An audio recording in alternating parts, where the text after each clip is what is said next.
So this is called sigma. And the meaning of this is what is sigma. And then meaning of the sigma, let's try understanding what is the meaning of the sigma. So if you've got sigma I and I varies from 1 to n, the meaning of this is you got to put the values of I one by one and then put a summation sign. So this is if I put I equals to 1, this will be 1. Then there will be a summation sign which will be plus 2. Then third one I'll have to put which will be 3. Then fourth one will be 4th and so on and so forth. And will go up to n. So it's a short notation for this one. If I'm putting a different variable, doesn't matter. I can put it as r. And r, what we say that r varies from 1 to whatever. Let's say for 5. If I'm saying that r is varying from 1 to 5, meaning that I have to put first the value of r as 1, then I have to put the value of r as 2, then I have to put the value of r as 3, and whenever I'm putting a new value, I have to put a plus sign. So sigma notation is for summation. The meaning of this is it's a summation. So again, another way to write another thing I can write is a sigma r square. R varies from 1 to n. And in this case, what will happen? I have to put r equals to 1. This will become 1 square. Then it will become 2 square. Then it will become n square towards the end. And finally, I can write this as sigma r cubed. And then I can write it as r equals to 1 to n. And I can write this as 1 cube plus 2 cube plus 3 cube and up to n cube. So what is the meaning of sigma 1 for that matter? Like if someone is writing just 1 and then again r is varying from 1 to n, someone has written, all that it means is that 1 and 1 and 1 and 1 will be written n times. This will be written n times. And that the value of sigma 1 would be actually equal to, the value of sigma 1 will be actually equal to n itself. So there are certain more rules to that sigma notation. So for example, we can understand from here itself. So say for example, in this case itself, had I put 2 times I and then I is varying from 1 to n for example, then what had happened over here is that it would have been written as 2 into 1 plus 2 into 2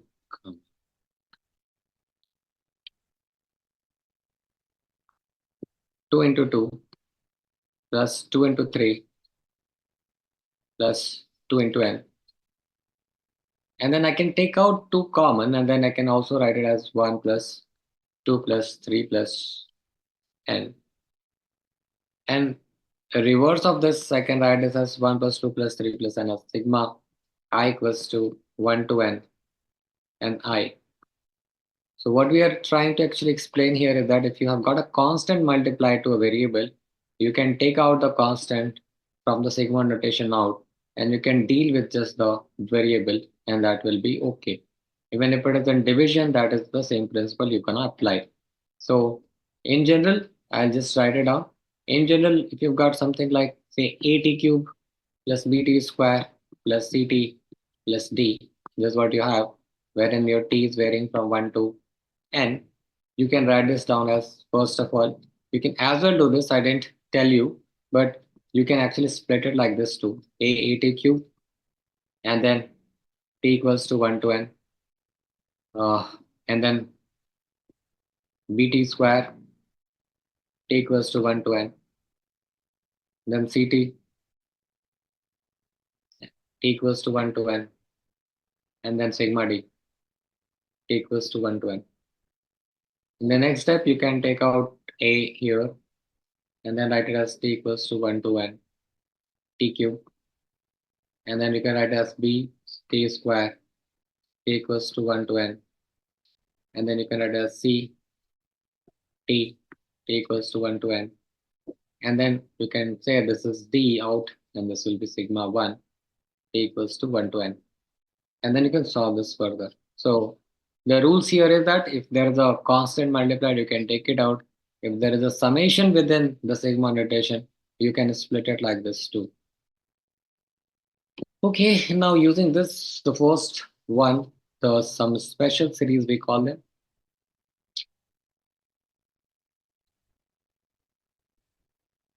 The first very special series is sigma r. Basically, r is varying from 1 to n. And in this case, this is nothing but 1 plus 2 plus 3 and up to n. And this is the easiest to figure out because this is an AP, and we know the summation of an AP is basically n by 2, however many terms are there, into 2 times first element, 2 times first term, plus n minus 1 into d. So if you solve this further, you will get n by 2. Then you get 2 plus n minus 1. And if you solve it further, you will get n into n plus 1 by 2. So this is the simplest to find out, sigma r.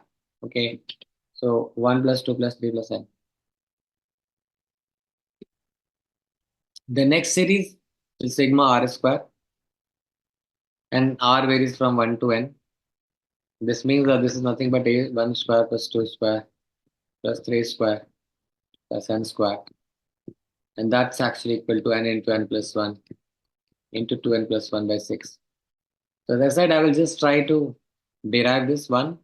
I will not derive the next one. So how do you get that? To do that, we have some identities. So what we write is, I know that my k plus 1 whole cube, the proof of this is k plus 1 whole cube minus k cube. So that will be equal to, I know that this is going to be equal to k cube plus 3 into k plus 1. And then this will be plus k cube 1 plus minus k cube. So if you take it out, this will be k cube and k cube will be gone. So what is left here is k plus 1 whole cube minus k cube is actually equal to 3k square plus 3k plus 1. So this is what is my expression. So what do I do with this? So I'll start writing some values over here. So what I'll do is I'll start writing the values over here. So we said that let's put k equals to, so we'll put different values of k and then write this expression down. So for k equals to 1, my expression will be 2 cube minus 1 cube this side. And this side it will be 3 into 1 square. And this will be 3 into 1. And this will be plus 1. For k equals to 2, my expression would be 3 cube minus 2 cube. And this will be equal to 3 into 2 square plus 3 into 2 plus 1. And k equals to 3, and after that I'll stop. So this will be 4 cube minus 3 cube, and this will be equal to 3 into 3 square plus 3 into 3 plus 1. And I keep going, and for example, I can put k equals to n. This will become n plus 1 whole cube minus n cube, and this will be n into 3 into n square. Sorry, I will write 3 into n square into plus 3 into n plus 1. Now what I'll do is I will add both the sides. And as you can see, what will happen is that this and this will cancel out, this and this will cancel out, this and this will cancel out, and this will keep canceling out until it comes here. And what I'm left with on the left hand side is actually n plus 1 whole cube minus 1 cube. And in this side, when I'm looking at this is 3 into 1 square plus 2 square plus 3 square. If I'm taking 3 common, so this is nothing but sigma r square, r varying from 1 to n.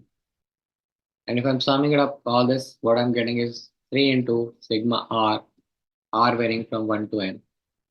And this I'm getting is as n, basically 1, 1, 1, 1, 1, n times. So this is n.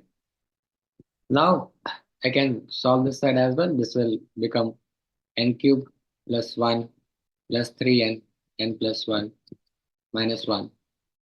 And this is something I'm supposed to evaluate. So we will try evaluating this part, which we don't know. But we do know this one because this is Just now we have calculated this n into n plus 1 by 2, and this is n. So we will just keep it this one this side and send everything else on the other side. So 1 and 1 is cancelled out. What I'm left with here is n cube plus 3n square plus 3n, and minus, we are getting here minus 3n square by 2 minus 3n by 2 minus n equals to 3 into sigma r square. So I'm just shorting it now, writing in a short form. So here what we get is n cube and 3n square minus 2 and this 3n. So this will become 3n square by 2 itself. Then 3n minus 3n by 2 will become 3n by 2, and again n is gone, so this will become n by 2. And this is gonna be equal to 3 into sigma r square. Now I can take n by sort of 2 common from every place. Then what I'm left with here is n square, basically not n square but 2n square. And I'm left here is with 3n, and what I'm left with here is 1. And this is 3 sigma r square. So further I can do this n by 2 and then further factorize something, I don't know. Can we? Yeah, we can factorize 2n square plus 2n plus n plus 1. And this will become 3 into sigma r square. So here what will happen? I'll get n by 2. I can take 2n common, so this will become n plus 1. I can take 1 common, this will become n plus 1. And this will become 3 sigma r square still. So this will become n by 2 into n plus 1 into 2n plus 1. Yeah. So this will become n by 2 into 2n plus 1 into n plus 1. And I'll bring 3 this side. So this will become sigma r square. So I write it in a better form. So sigma r square will become n into n plus 1 into 2n plus 1 by 6. So again, the derivation isn't important, but just we did that. And this is what is your formula for this one. So as I said, these for derivations are longer and it would require time for us to go through each of them. So I'll not go to the next derivation, but rather I will code it. So what is the third special series? This is sigma r cube, r varying from 1 to n, and that's equal to actually n into n plus 1. So first of all, let me write what is the series as well. So this series is nothing but 1 cube plus 2 cube plus 3 cube plus n cube, and that's equal to n into n plus 1 by 2 whole square. So you can also write this as, this is sigma r whole squared as well.